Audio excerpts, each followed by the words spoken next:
I was getting my eyes tested when it all happened. I walked out of the shop looking through new eyes. I was amazed at the clarity a piece of glass could bring to tired eyes, but it was like seeing a movie picture. But what was to happen next could well have come from one. There was a sudden hush, and everybody was silent. There was something odd, as if the world had been placed in a bubble. Then came a shudder from the ground that sent me and most of the people in the high street to the ground. Then silence once again ensued. I got back up on my feet, so did everybody else. We began talking to each other. Despite being strangers, at these occasions often break those such barriers. What had just happened was the question most on people's lists. One man moaned about the fact that his shopping bag had broken. Some people think in the atomic, others the cosmic. I thought, those that see only themselves, and those that see everyone. Then from the skies above came a large flash of lightning, followed by a crack of thunder that was so loud it had me clutching my ears in pain. It ripped through the sky like it would tear it into two. Then it stopped, and I continued my journey home. I got in and explained what had happened to my wife and child. They already had the television set on and were glued to the main story. I was drawn into the tube as if it was mesmerizing me. On the screen, in black letters on red background, it read, "Earthquakes. Flood hits USA." The pictures showed human suffering of an unimaginable scale. 50-foot waves crashing down upon small insect-like people. Buildings, cars, debris swept away and thrown down from the waves almost in disgust at the scurrying humans below. That night, in all accordance with the power storage, the lights went out with the electricity at midnight. Our personal generator was low on juice, so we decided to use candles again. The children were fast asleep once the story was read to them, but each time I spoke the words, I could not help thinking in the back of my mind about what had occurred today. Too often we had been warned of the shortages of electricity, gas and oil, and we had reached the stage where the planet was almost bled dry. Yet we still continued on in our neglectful ways. Soon we would have no fossil fuels left and only nuclear power to replace it, which had already killed 1 million people and continued with the radiation poisoning of the last year's accident.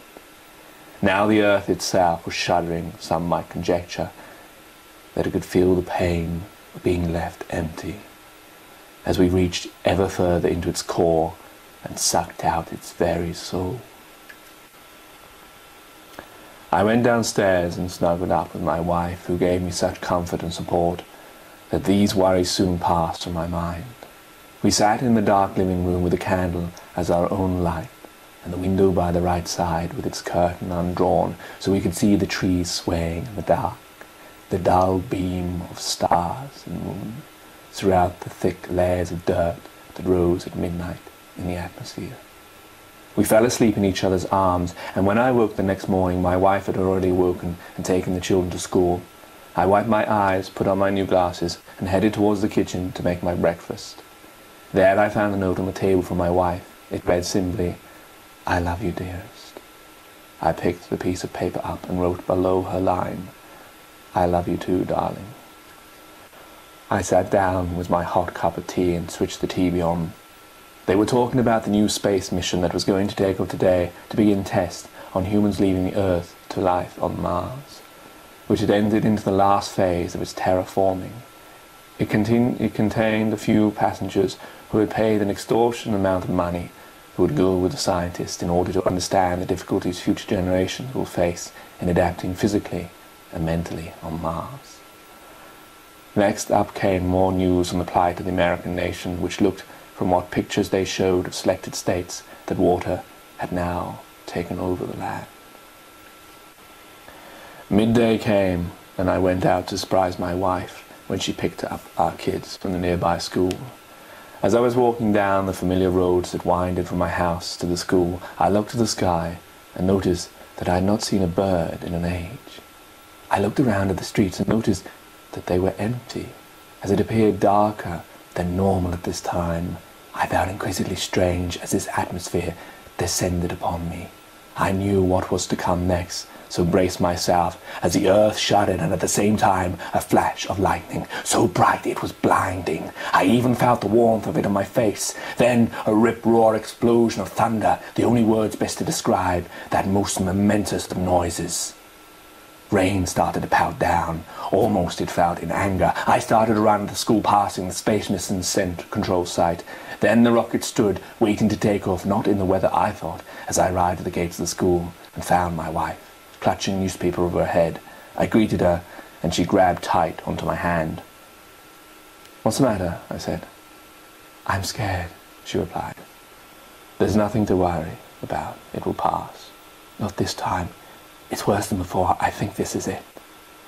We did not have time to finish off this conversation, as the school bell rang unexpectedly earlier than normal, and the children began to run out. My family and I were walking down the road back home, and the moment that every parent, every being dreads. A major disaster come knocking on your door. Suddenly, as if out of nowhere, came the crashing noise. We had no time to turn around to find the noise when a huge gush of water exploded and took us clutching each other's hands with dear life along its journey. Soon, everywhere you turned to look was water. My feet, outstretched as far as they could no longer reach the pavement. I could see the tops of houses, that was all. Our country was lost. The water had regained. For the nearest shores was miles away, hundreds. That meant water had spread out. My wife started screaming. Then what happened next happened so fast I had no control over it. Wished that I could. The water dropped down and left us by the Space Mission Control. I knew it was our only option. Left here we could only drown. If we could run quick enough and manage to get inside the rocket, we'd stand a chance. It was a small chance, but facing death by water made it the best option. My wife, holding both children, and I ran towards the rocket as the water pulled back in like the tide. Many others had the same idea, and by the rocket's edge, people scrambled over the barbed wire fences, and there was a crowd of at least 100 ordinary people, charging, pushing, falling, all desperately trying to get to shelter. The rocket. The rocket's door was still open, and suited men held the doors open as with his other arm waved us towards him. He must have known we had trained for this. He must have known we had not trained for this mission, but this outweighed the cost of the extinction of the human race. We were close by the rocket when suddenly the water crashed in for a second time. The water rose so high it submerged the rocket launch pad and nearly to the door. It was then the worst thing happened. The waves pushed me clear from my wife's hand. Towards the door, I was pulled through the door by the white-suited astronaut as I saw my wife and children swung in the opposite direction. By the ever-changing current of the new seas, others made their way into the rocket before they had to close the doors, before the waters flooded into the ship. As the doors closed, I saw the last sight of my wife and child. As the water pulled back and they were taken with it, I fancied I could see my wife's eyes looking towards me. With my new glasses, I thought I caught a smile. Oh God, dear God, what a thought crossed my mind as I heard the swirling waters ripple against the metal of the rocket. My poor wife, who would drown, loved me so, that to see me at least saved gave her comfort. I struggled to get to the door. How could a man who had such love possibly leave his wife to die? I got my hand on the door, but it was locked tight. And then came her death. As the rocket blasted, and with that sound I knew I would never see my wife ever again.